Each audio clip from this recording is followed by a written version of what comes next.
দর্শক, আওয়ামী লীগকে নির্বাচন করতে না দেওয়ার ফলে ঢাকা বারে মাত্র 34% যে ভোট পড়েছিল, গত রাতে সেই নির্বাচনের ফলাফল ঘোষণা করা হয়েছে। সেখানে আমরা দেখেছি যে বিএনপি একচ্ছত্র আধিপত্য বজায় রেখেছে এবং সবগুলো পদেই বিএনপির আইনজীবীরা বিজয়ী হয়েছেন। জামাত এবং এনসিপির ভরাডুবি হয়েছে। এনসিপির পক্ষ থেকে নির্বাচনে কারচুপির অভিযোগও করা হয়েছে। ওই আমরা আর মামুরা নির্বাচন হয়েছে। ওই নির্বাচনে মোটামুটি বিএনপি সবগুলোতে জিতবে, এটা বোঝাই যাচ্ছিল। যেরকম নির্বাচন শেখ হাসিনা 24-এ আমি আর ডামি নির্বাচন করে বিতর্কিত হয়েছিলেন, সেই একই কর্মকাণ্ড শেখ হাসিনার কর্মকাণ্ডকে সমালোচনা করে সেই একই কর্মকাণ্ড আমরা বাংলাদেশে অব্যাহত থাকতে দেখছি। এই ঘটনাগুলো যখন ঘটছে এবং ঢাকা বারে সুপ্রিম কোর্ট বারেও আওয়ামী লীগের প্রার্থীদের অংশগ্রহণ করতে দেয়া হবে না, এরকম সিদ্ধান্ত যখন হয়েছে, তখন আমরা দেখছি ইউরোপীয় আইনজীবীদের সর্বোচ্চ একটি সংগঠন সিসিবিই তারা বাংলাদেশের প্রধানমন্ত্রীর কাছে একটা চিঠি পাঠিয়েছে এবং সেই চিঠিতে ভয়াবহ একটা আশঙ্কা প্রকাশ করেছে। বাংলাদেশে এই বারে, বিভিন্ন বারে, সুপ্রিম কোর্ট বার, ঢাকা বার, এর আগে ময়মনসিংহ বারে দেখা গেছে, তার আগেও একাধিক বারে এটা দেখা গেছে যে ঘটনা আওয়ামী লীগের প্রার্থীদের নির্বাচনে অংশগ্রহণ করতে না দেয়া, আওয়ামী লীগের ভোটারদের অংশগ্রহণ না করা, মাত্র 34% ভোট কাস্ট হওয়া, এই ব্যাপারগুলো নিয়ে প্রধানমন্ত্রীকে একটা চিঠি পাঠিয়েছে এবং এগুলো থেকে বিরত থাকার জন্য আহ্বান জানিয়েছে। এটা একটা বড় ঘটনা। বাংলাদেশের প্রধানমন্ত্রীকে ইউরোপীয় আইনজীবীদের এই সর্বোচ্চ একটা সংগঠন তারা যখন চিঠি লেখে, তখন সেই চিঠিটা সরকার কোনোভাবেই গুরুত্বহীন ভাবার কোনো স্কোপ থাকে না। চলুন একটু জেনে দেখি যে কি লিখলেন তারা এই চিঠিতে, যে চিঠি বাংলাদেশের প্রধানমন্ত্রী বরাবর তারা লিখেছেন। থাকবেন পলিটিক্স টিভির নিয়মিত আয়োজনে।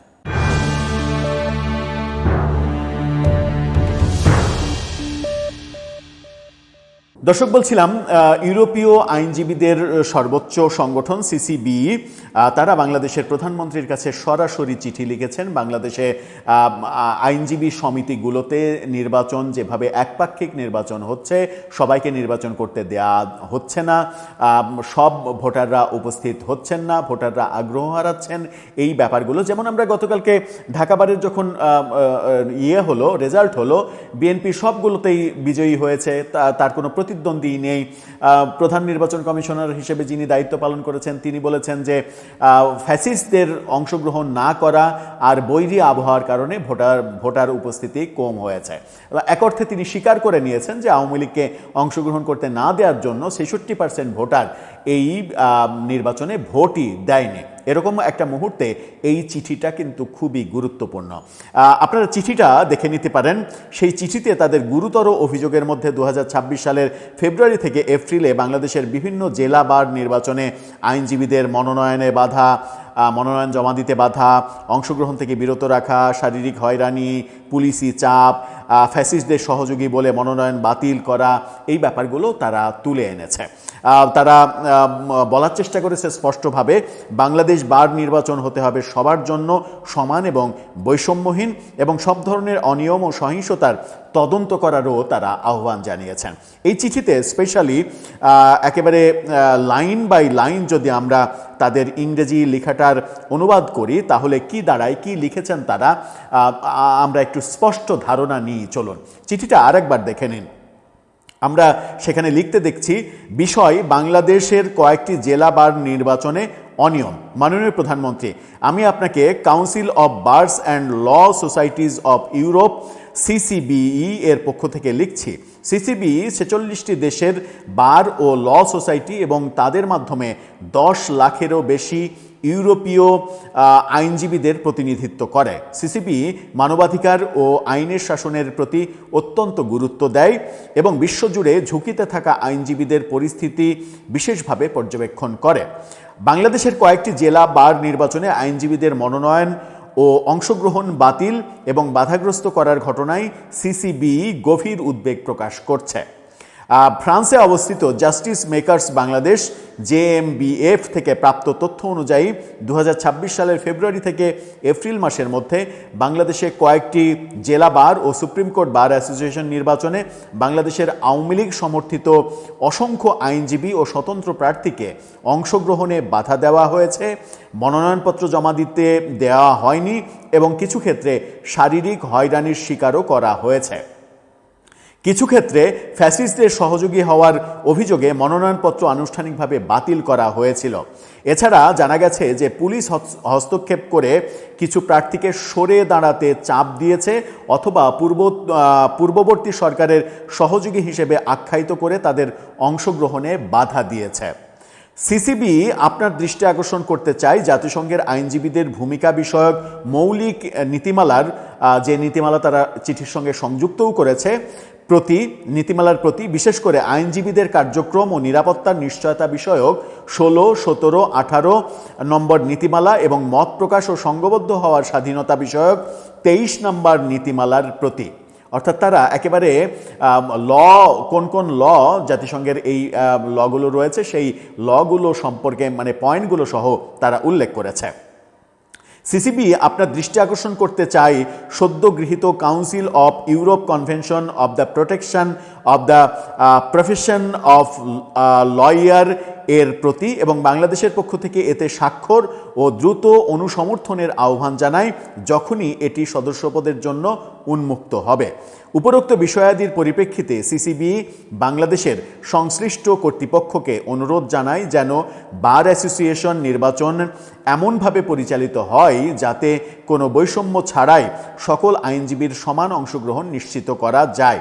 এটি সংশ্লিষ্ট সকল বার অ্যাসোসিয়েশনে নির্বাচনী অনিয়ম, প্রতিবন্ধকতা এবং হয়রানি বা সহিংসতার বিষয়ে তদন্ত করার জন্য সংশ্লিষ্ট কর্তৃপক্ষকে আহ্বান জানায়। এছাড়া সিসিবি চাই স্মরণ রাখা প্রয়োজন যে বিচার প্রশাসনের স্বাধীনতা ও অখণ্ডতা এবং আইনের শাসন রক্ষার লক্ষ্যে সকল আইনজীবী যেন প্রতিরোধ, বাধা, ভীতি প্রদর্শন বা হয়রানির ভয় ছাড়াই তাদের পেশাগত দায়িত্ব পালন করতে পারেন। এই চিঠিতে একেবারে স্পষ্ট তারা জানিয়ে দিয়েছে তাদের অবস্থান এবং কি করা উচিত সরকারের সেটাও বলেছে। যে দেশে আইনজীবীরা বাধাহীনভাবে কাজ করতে পারে না, যে দেশে আইনজীবীদের রাজনৈতিক ট্যাগ লাগিয়ে তাদেরকে তাদের অধিকার থেকে বঞ্চিত করা হয় এবং যার ফলে আমরা দেখলাম যে ঢাকা বারের নির্বাচনে 66% আইনজীবী ভোট প্রদান করতেই যাননি, সেই ভোট এবং সেই নির্বাচনে নির্বাচিত বিএনপির নেতারা নিজেদের নৈতিক অধিকার হারিয়ে ফেলবেন কিনা সেই প্রশ্ন উঠবে। কারণ মাত্র 34% ভোটারের ভোট দেয়াতে যে নেতা নির্বাচিত হন সেই নেতার নৈতিক মনোবল কতটা থাকে যখন তাকে সমর্থন কিংবা তাকে অসমর্থন করার জন্য 66% ভোটার উপস্থিতি হননি, বরং বর্জন করেছেন এই ভোট প্রক্রিয়াকে।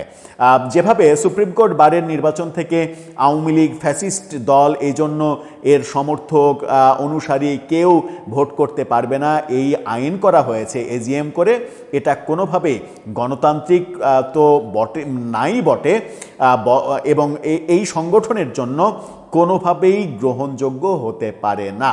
কারণ সুপ্রিম কোর্ট বার যে সমিতি, সেই সমিতি কোনো রাজনৈতিক সংগঠন নয় যে আপনি কাউকে রাজনৈতিক ট্যাগ দিয়ে তার রাজনৈতিক সমর্থনকে মানে কি বলবো যে অপরাধ হিসেবে গণ্য করবেন এবং তার অধিকার থেকে তাকে বঞ্চিত করবেন। আমরা ঢাকা বারের যে ফলাফল দেখলাম, বিএনপি সবগুলো আসনে বিজয়ী হলো। এই সবগুলো আসনে বিজয়ী হওয়ার জন্যই কি আওয়ামী লীগের প্রার্থীদের বাদ দেওয়া হয়েছে? এখন তো সেটাই প্রমাণিত হচ্ছে। আর সেটা যদি প্রমাণিত হয় তাহলে তারা কি নৈতিকভাবে আর সেই অধিকার রাখে শেখ হাসিনার নির্বাচনকে বিতর্কিত নির্বাচন বলার, শেখ হাসিনার 24-এর নির্বাচনকে আমিডামিন নির্বাচন বলার, 2018 নির্বাচনকে রাতের ভোটের নির্বাচন বলার, কিংবা 2014 নির্বাচনকে বিনা প্রতিদ্বন্দ্বিতায় ভোটের আগেই 153 জন সংসদ সদস্যের বিজয়ী হওয়ার যে ঘটনাগুলো আমরা দেখেছি এবং সেগুলো বিতর্কিত হয়েছে, সেই বিতর্কিত কর্মকাণ্ডের সমালোচনা করার অধিকার কি তারা আর রাখে, কিংবা এই অধিকার কি তাদের হারিয়ে ফেলার কথা নয় যখন নিজেরাই আমরা আর মামুরা এই ধরনের নির্বাচন পেশাজীবী সংগঠনে করতে চাইছে? আমার মনে হয় যে এটা মানে বিএনপির সরকারের এখনই এই ব্যাপারে হস্তক্ষেপ করা উচিত। পেশাজীবী সংগঠনে যারা বিএনপির লোকজন রয়েছে তারা অতি উৎসাহী হয়ে যে কর্মকাণ্ডগুলো করছে সেটা অলরেডি আন্তর্জাতিক পর্যায়ে চলে গেছে। আন্তর্জাতিক পর্যায় থেকে অন্তত 40টির বেশি দেশের আইনজীবীরা যে সংগঠনে কাজ করে একত্রিত হয়, 10 লাখেরও বেশি আইনজীবী, সেরকম একটা বড় ফোরাম থেকে যখন প্রধানমন্ত্রী বরাবর এই ব্যাপারে লিখিত চিঠি পাঠানো হয় তখন বোধহয় এই ব্যাপারগুলো সরকারকে বিতর্কিত করে ফেলেছে, এটা ধরে নিতেই পারি আমরা। সেখান থেকে সরকারকে সরে আসতে হবে, কারণ আওয়ামী লীগের কর্মকাণ্ডগুলো একা একা নির্বাচন, বিতর্কিত নির্বাচন, তার কারণেই তাদের পতন হয়েছে। সেই কাজগুলো যদি তাদের খারাপ কাজ হয়ে থাকে, নিন্দনীয় কাজ হয়ে থাকে, তাহলে সেই কাজগুলো আমরা করব না, এটাই নীতি হওয়ার কথা ছিল। দর্শক, আপনার মতামত জানিয়ে লিখতে পারেন আমাদের কমেন্ট বক্সে।